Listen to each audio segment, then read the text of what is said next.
Assalamualaikum warahmatullahi wabarakatuh. Sampai paham. Kita pengen umroh tapi nggak ada uang. Atau kita punya uang tapi nggak ada waktu. Atau kita punya uang tapi keinginannya yang nggak ada.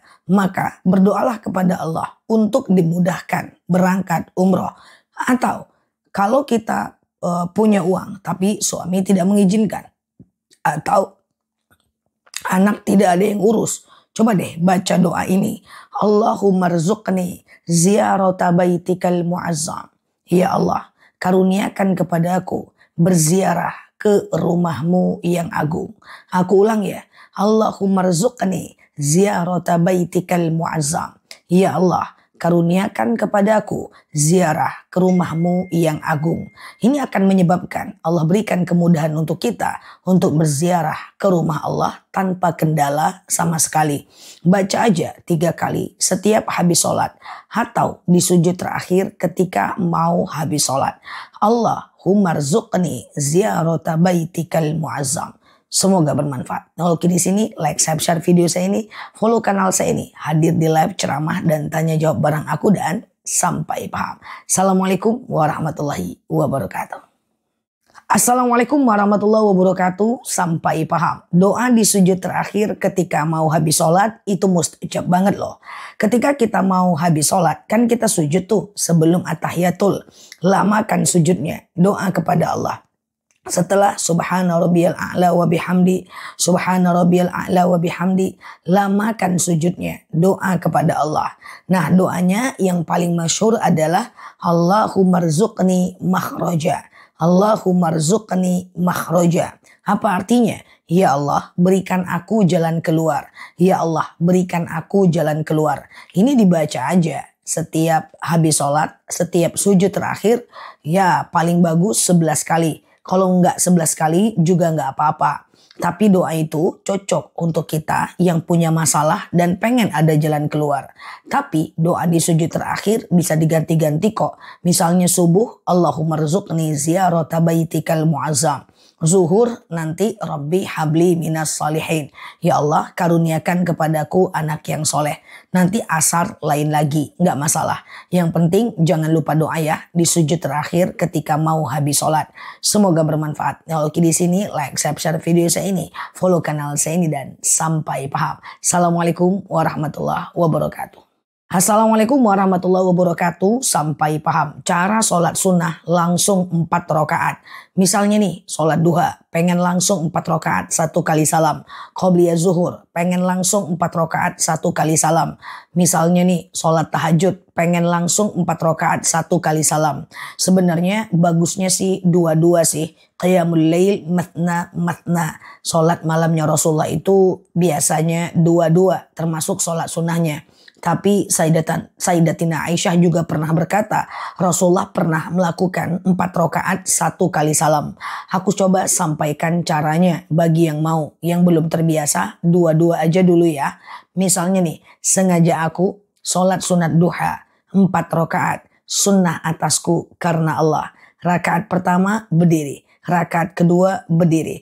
Rakaat ketiga berdiri. Rakaat keempat tahiyat akhir. Artinya apa? Tidak sama kayak sholat zuhur. Kalau sholat zuhur itu ada tahiyat awal. Sementara kalau sholat sunnah 4 rakaat 1 kali salam.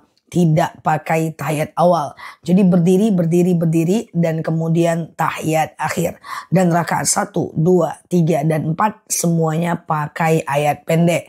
Itu yang membedakannya. Memang agak rawan lupa rakaat. Tapi kalau mau mengerjakan silahkan.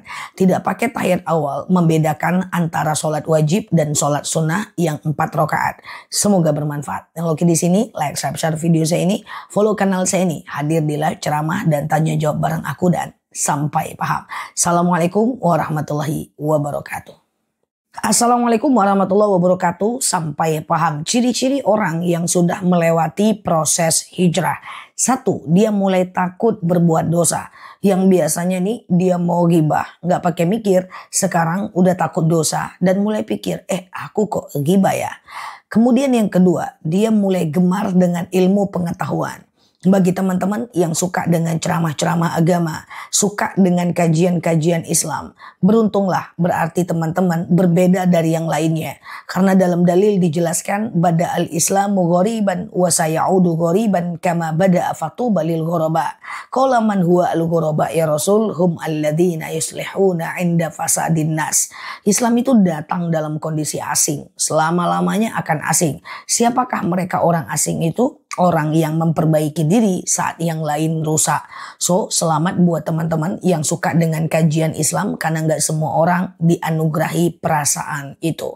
Yang ketiga, dia mulai gemar berbuat baik. Yang keempat, dia mulai nggak nyaman dengan melakukan keburukan.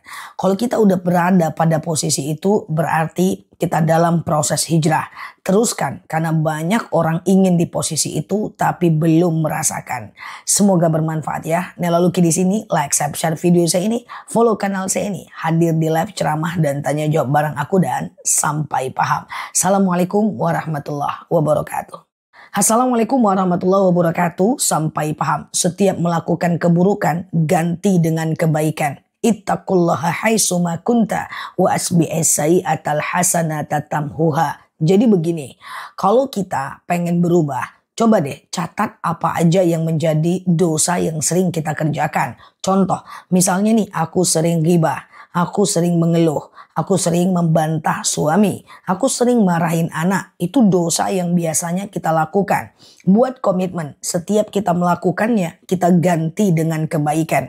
Wa'atsbi'is sayyi'atal hasanata tamhuha. Ganti dengan kebaikan. Sekali aku nyobitin anak, aku harus sedekah subuhnya 10.000.